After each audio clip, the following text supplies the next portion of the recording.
पिछले वीडियो में हमने प्रकाश के अपवर्तन के बारे में पढ़ा था। प्रकाश के अपवर्तन की परिभाषा होती थी, प्रकाश की किरण जब एक माध्यम से दूसरे माध्यम में प्रवेश करती है तो उसकी दिशा में परिवर्तन हो जाता है। इसी घटना को प्रकाश का अपवर्तन कहते हैं। और साथ ही हमने ये भी पढ़ा था कि प्रकाश के अपवर्तन के कुछ प्रमुख भाग कौन कौन होते हैं। आज हम लोग पढ़ेंगे प्रकाश की चाल के बारे में। इससे पहले हम ये जान लें कि प्रकाश की अपवर्तन की घटना सभी माध्यमों में एक समान नहीं होती है, अर्थात प्रकाश की मुड़ने की प्रवृत्ति सभी माध्यमों में एक जैसी नहीं होती है। जैसे कांच में, पानी में, बर्फ़ में, उसके बाद हीरा में प्रकाश की मुड़ने की जो मात्रा है वो अलग अलग होती है। इसलिए इन माध्यमों में प्रकाश की चाल भी अलग अलग होती है।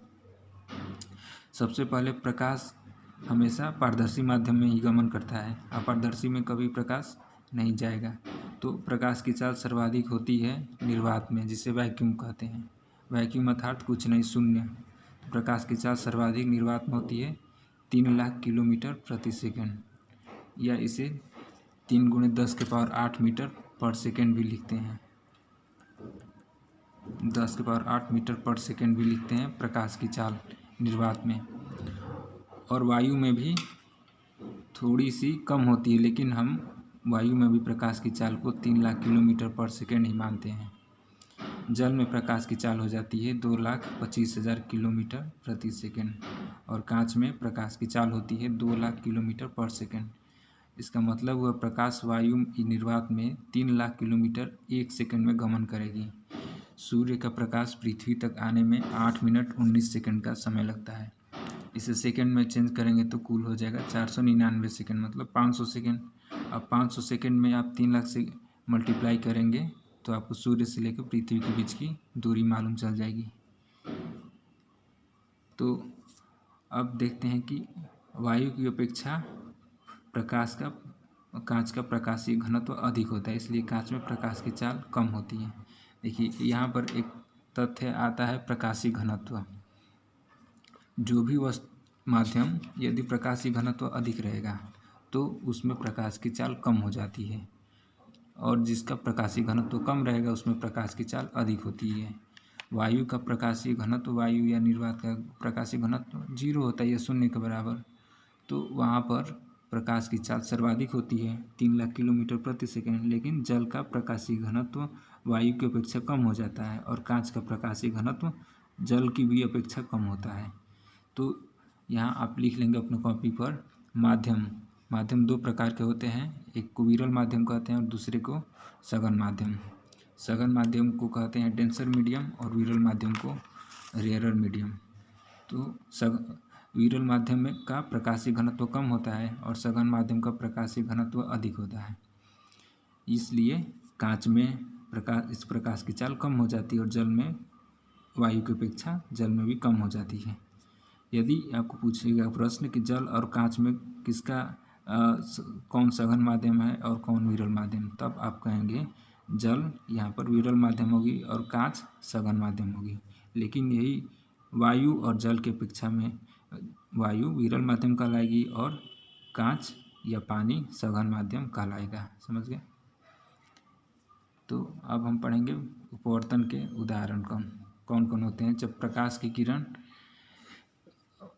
विरल माध्यम अर्थात हवा से कांच में जाती है और कांच से फिर वायु में निकलती है हवा में, तब क्या होती है इसकी दिशा में परिवर्तन।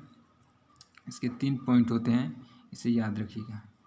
आप इस चित्र में देख सकते हैं एक प्रकाश की किरण जिसे आपतित किरण कहते हैं, ये एक शीशे का स्लैब है, इसमें प्रवेश करती है। हमने इसके अलग करने वाली सतह पर एक लंब खींचा। आप देख सकते हैं जो आपतित किरण है ये अपनी दिशा से मुड़कर अभिलंब की तरफ झुक गई है। वास्तव में इसकी दिशा ये होनी चाहिए, लेकिन ये अपनी दिशा से थोड़ी अभिलंब की तरफ मुड़ गई है। तो और दूसरी स्थिति में देख रहे हैं कि जब इस ग्लास से जब किरण बाहर निकल रही है, निर्गत हो रही है, तब ये अपने अभिलंब से दूर हट रही है। यहाँ पर इसकी दिशा ऐसे होनी चाहिए थी, लेकिन ये थोड़ी दूर हट रही है अभिलंब से। इसी को 3 पॉइंट में बना के हमने लिखा है, जब प्रकाश की किरण विरल माध्यम या हवा से सघन माध्यम कांच में प्रवेश करती है तो अभिलंब की ओर मुड़ जाती है। एग्जाम्पल देख लिया आपने, हवा यहाँ पे विरल माध्यम, कांच सघन माध्यम। तो विरल माध्यम से सघन माध्यम में प्रवेश की तो अभिलंब की ओर मुड़ जाती है। दूसरी घटना, जब प्रकाश सघन माध्यम से विरल माध्यम में प्रवेश करती है तो वह अभिलंब से दूर हट जाती है। सघन माध्यम बताएं यहाँ पर कांच होगा और विरल माध्यम हवा।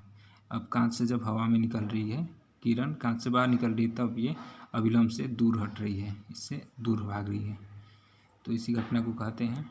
तीसरा पॉइंट होता है, जब प्रकाश की किरण दो माध्यमों को अलग करने वाली सतह पर लंबवत पड़ती है तो बिना मुड़े अर्थात बिना अपवर्तन के सीधे निकल जाती है। ये टॉपिक बहुत इंपॉर्टेंट है, देख लीजिए। अपवर्तन की घटना तभी होती है जब किरण तिरछी प्रवेश करेगी इसमें, यदि लंबवत प्रवेश करेगी तो कोई अपवर्तन की घटना नहीं होती है। समझ गए? आप देख सकते हैं फिगर में एक शीशे का स्लैब है, यहाँ पे एक किरण सीधी लंबवत आ रही है, इसमें उसकी दिशा में कोई परिवर्तन नहीं हो रही है।